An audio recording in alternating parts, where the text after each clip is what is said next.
Today, I unofficially started phase 1 again of the Live Hard program. If you guys don't know what that is, it's a program created by Andy Frisella to develop mental toughness, grit, self-confidence, self-esteem, all that good stuff.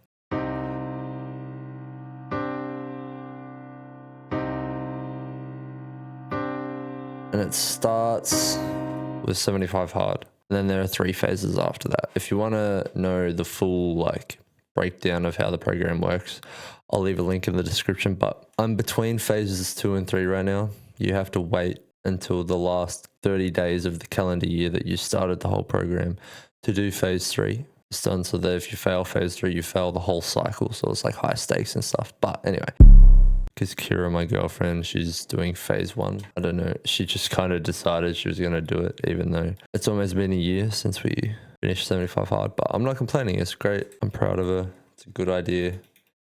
So that's what we're doing. And I feel pretty good. I'm kind of excited, a little bit scared about, the sleep I'm going to lose out on, because I'm more and more realizing how important sleep is and how much I'm kind of missing out on. I guess it's not terrible. I'm not getting 4 hours of sleep. I'm getting at least 6. So that's not terrible, but I would like to be getting at least 7 every night. But beggars can't be choosers. Sometimes you need to sacrifice to get to the places you want to be in life. Because I want you. I just hope one day, I can look back and go, it all was worth it. So what if it's you? You feel like. Because part of me knows it will. I'm scared. But another part of me is is it going to be what I imagine, And if it isn't, I believe everything happens the way it should. My life will turn out in a way that is best for me. That's just kind of my belief, but. And because it hasn't happened yet, I don't know what it's going to look like.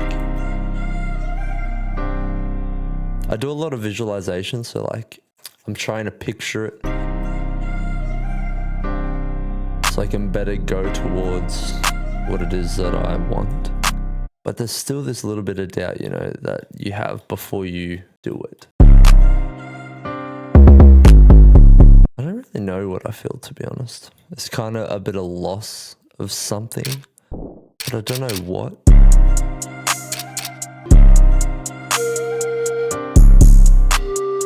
Anyway, in other news, I did my first ever live performance last week. I'm going into my second one this week. The first one I was absolutely terrified for. Tried my best to get through it, hit as many of the notes as I could, try not to forget the lyrics. And I got through it. People say it was good, really good, but I don't know if my expectations are distorted or, I have really high standards or what it is, but I don't feel ecstatic, I guess.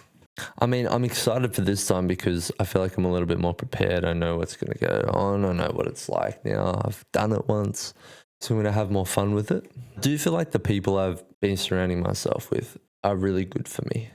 The sessions I've been having with Tiga, an artist from Sydney that I really get along with really well. Capo, the TikTok lives that we do. Feels fun. We've got lots of good ideas, things I really enjoy doing. And I think that comes out in the content. You know what? Maybe it's because I don't feel like I'm getting much feedback back from the audience yet. I don't feel like I'm striking the chord or getting into people's hearts and helping and impacting them I know I can. And I feel like I've been at this for a period of time now where I think I have the skill and I'm capable of doing that now. It's just a little bit of time lag as to where I am, and then having people on a larger scale connect with what I'm doing. Because even at the first show I did, the one that I wasn't very happy with how I performed, I had this woman come up to me after the show and I played an unreleased song called I Miss You. I wrote it for a dear friend of mine who unexpectedly lost his wife a couple of months ago, and she came up to me and she said that she had lost her husband 8 years ago, and that song really spoke to her and she was really emotional, and that interaction was so special to me. I just want more of that. That is what I am doing this for, for the people that I'm surrounded by, that I can meet, have some sort of connection with, I was not really expecting this video to go in this direction, but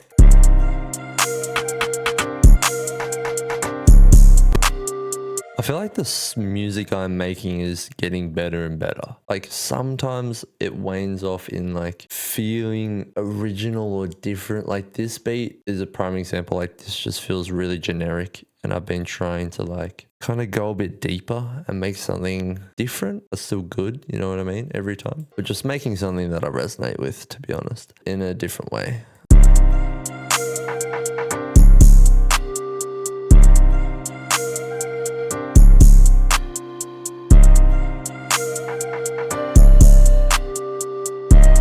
I remember having a conversation with Kira a little while ago, and like I said, something I would love to do is to get a song that I wrote 10 years from now and listen to it. Like listen to the music that I'm making 10 years from now, just to sort of see where I'm going to end up. I think that would be really cool. Like right now, I feel like if I played one song, it's such like a small piece to the puzzle. And I don't think that really changes. Just each piece gets clearer in its own way, if that makes sense. Like Rick Rubin says, no one piece of art can fully represent the artist. So that's why it's good to create art, finish it, and move on to another piece, because each piece tells a different story.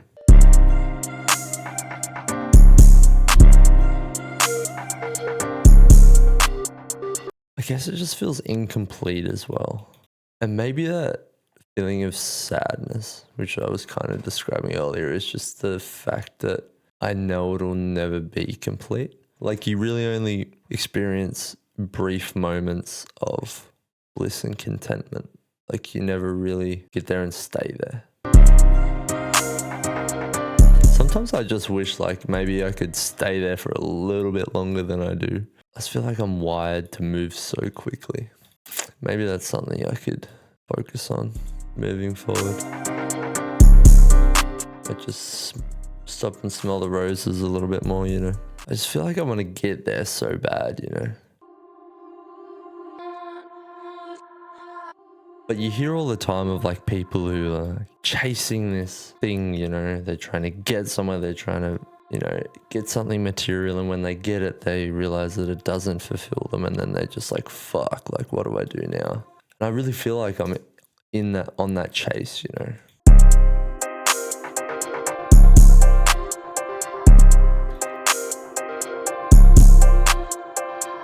Maybe the sadness is fear that I already know what I'm chasing isn't going to fulfill me. I mean, I know like the mission and the connection I want with people is pure, and that is going to fulfill me. But like this idea of success and money and financial security, like I think I'm placing a little bit too much emphasis on that. Even though like it's such a big motivator for me, because I don't have that right now, you know. I'm gonna reverse this piano as well.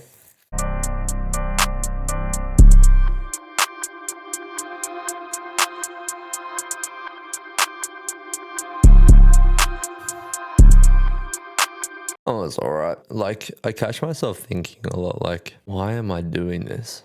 You know, like I'm sitting here at 12:50 a.m. still making music, filming a YouTube video, like doing all this stuff, doing phase 1 unofficially, like doing the Live Hard program, working, like trying to like working so freaking hard for like not a lot right now, you know. And there's never a thought of like giving up. Just like, how do I do this better so that I get to where I want to go faster and like improve my life? And sometimes I think like, does everyone think like this, or am I just like obsessed and crazy? Because I think everyone has a little bit of crazy in them, you know. Definitely like a calling, you know, like something they were put here to do. And it's kind of sad, like the people who never really realize their potential, like the amount of things that could have been done and achieved, people that could have been helped or lived better lives because of someone chasing their dream and, you know, inventing something or starting a business, or, you know, even just becoming the best version of themselves and passing that on to their kids, you know. Like the famous saying that, was it the wealthiest place in the world is the graveyard, because of all the people that die with their dreams and their unrealized potentials, you know.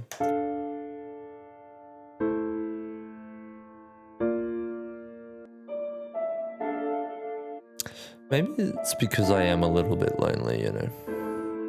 Like I just need more connection in my life with the people that I vibe with and that are on a similar path. You feel like, ooh, running from love.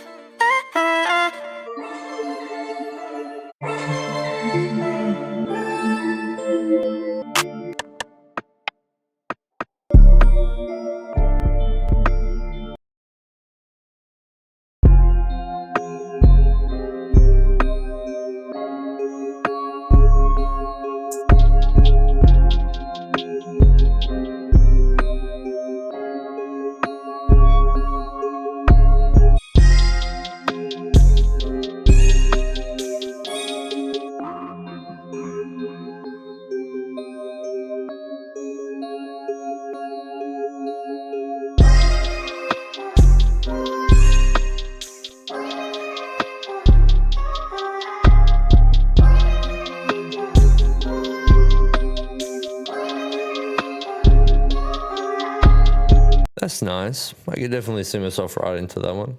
I'm getting much tireder now, as you can probably tell, because I've stopped talking. I have 10 more minutes. See if we can make like at least a loop in that time. I downloaded a bunch of new decent sampler banks. If you don't know what this is, it's a free like contact, basically a sample library thing. Yeah, you go on Piano Book and you download all the free. There's so much free shit, bro, honestly.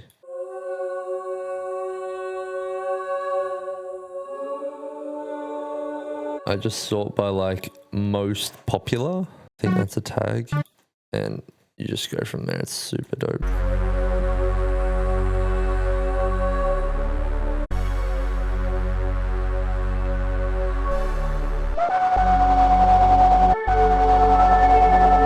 This is another super dope free plugin, OBXD. It's like a virtual analog synth emulation of some synthesizer that I want one day.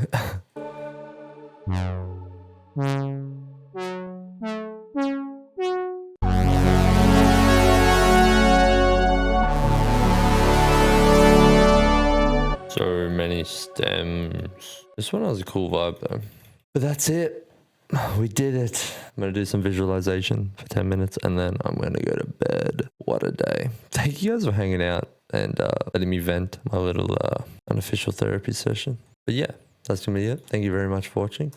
I'll see you guys in the next video. Take it easy and peace.